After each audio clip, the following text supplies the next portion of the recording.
This presentation is an examination into the Teaching Perspectives Inventory and how it is used to guide the development of my teaching philosophy.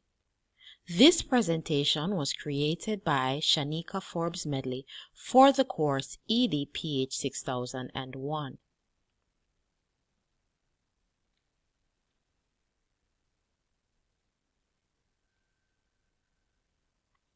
The contents of this presentation are 1.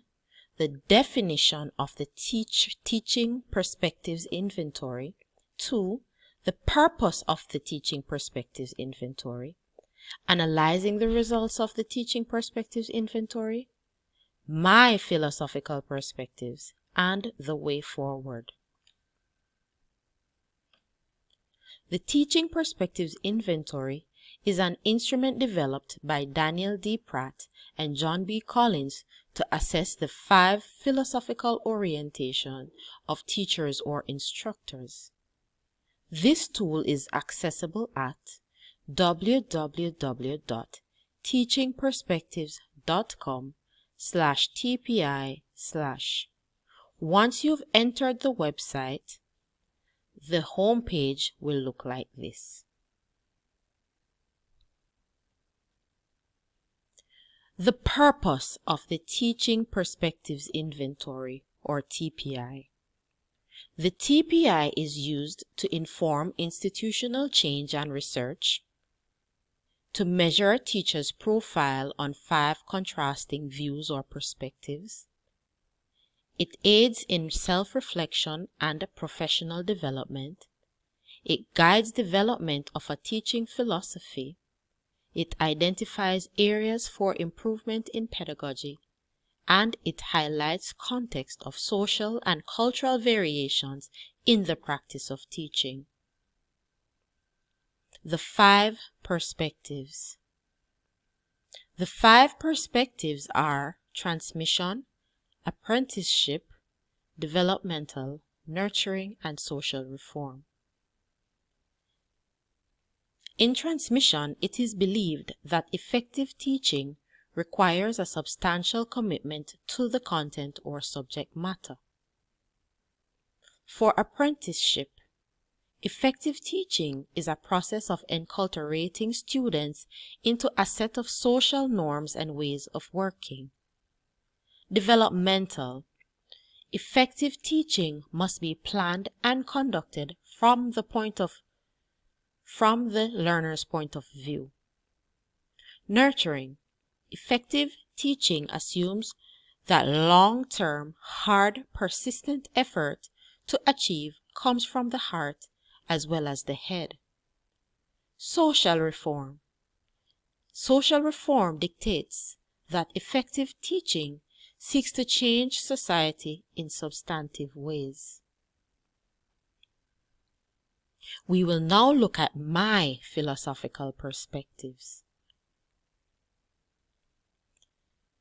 Once I took the Teaching Perspectives Inventory, this is the results that were sent. Now, we can see the 4 perspectives, the 5 perspectives here. These lines, you can see 3 lines in this area. The upper line represents the dominant perspective. The red line in the middle represents the average or mean, and in this case will represent the backup perspectives, and the lower line represents the recessive perspectives.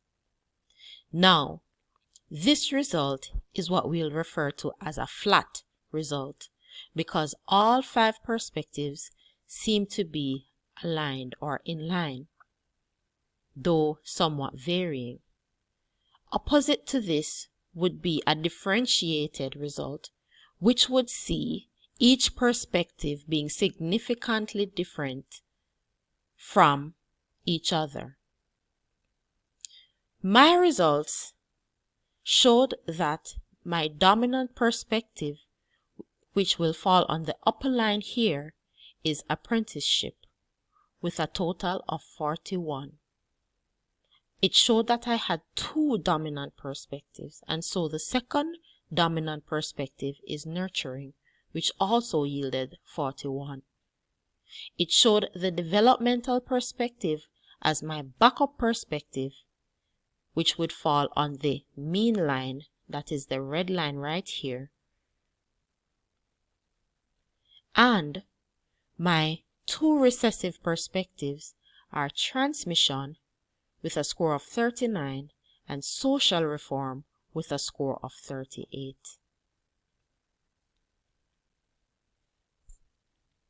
The factors. Now these factors are what contributed to the final score of each perspective.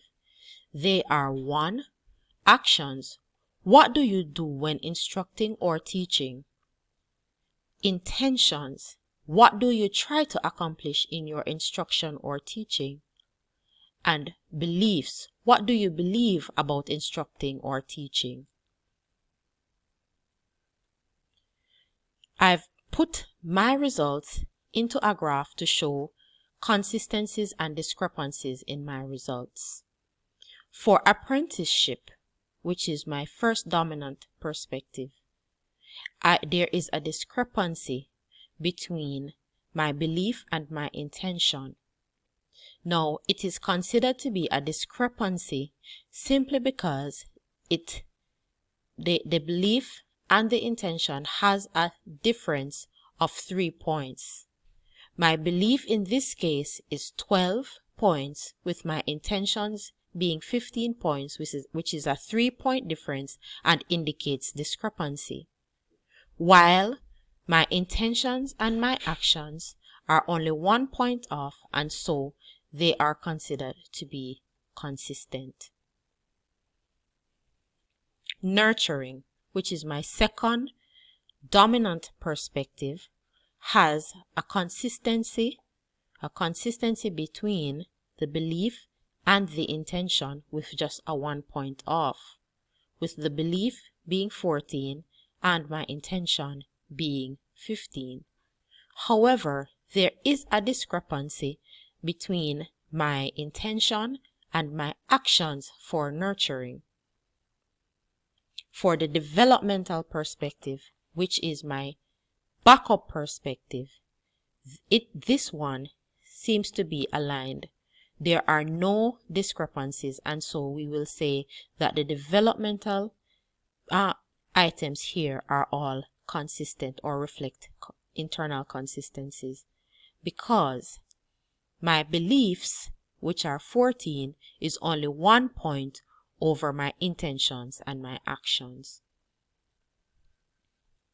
For my recessive perspective transmission, there is a consistency as well across all 3 items. My belief in this particular case is 14 points over my intentions, which are 12 points, but then my actions are 13 points, and so there is a 2-point difference here, which will indicate an internal consistency, and a 1-point difference here that will also show internal consistency. Therefore, we will say that the transmission is consistent. Social reform, which is the other recessive perspective, is completely internally consistent because across all 3 items there is only a 1-point difference, with my beliefs being 13, my intentions 12, and my actions 13. My dominant perspective. It has always been my opinion and belief that teaching is likened to a theatrical performance, and is therefore best performed by experienced and very knowledgeable practitioners. Of course, we know children learn best through what they see, behaviors modeled to them, rather than simply what is said to them. Once my message is presented to my students, I expect that I will observe a change in their behavior.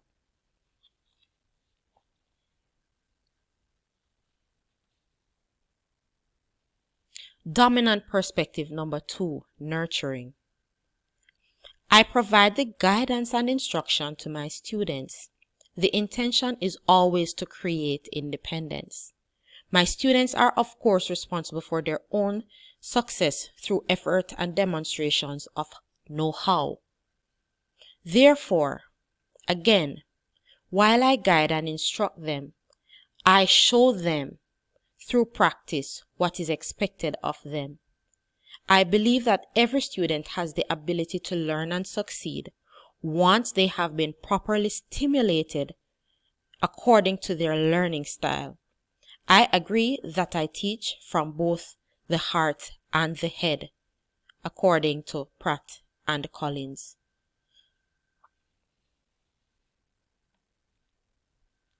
My backup perspective, which is developmental. This is consistent with my practice, I agree, as it is my belief that learning is like the building of a house. You don't move a house and put it in and people move in. A house is built block by block. Therefore, as I concur with John Piaget's cognitive development theory, I believe that our schema is the foundation on which all learning takes place. Hence, to adequately plan for my students, I must understand their level of reasoning, performance, and thinking, thereby building on what they already know. Transmission as my recessive perspective. While I am committed to presenting the content to my students, my chief objective is understanding that creates behavior change. Therefore, while I do deliver a syllabus to my students, it is my prerogative to ensure that they can match what is taught in the classroom to real-life situations, and therefore this creates a change in their behavior and not just in the level of knowledge that they acquire from my interaction. Social reform. Yes, it is my intention to a degree to create widespread change. However, in my practice, I believe that if I can reach one person at a time, I am changing and contributing to social reform, one person at a time.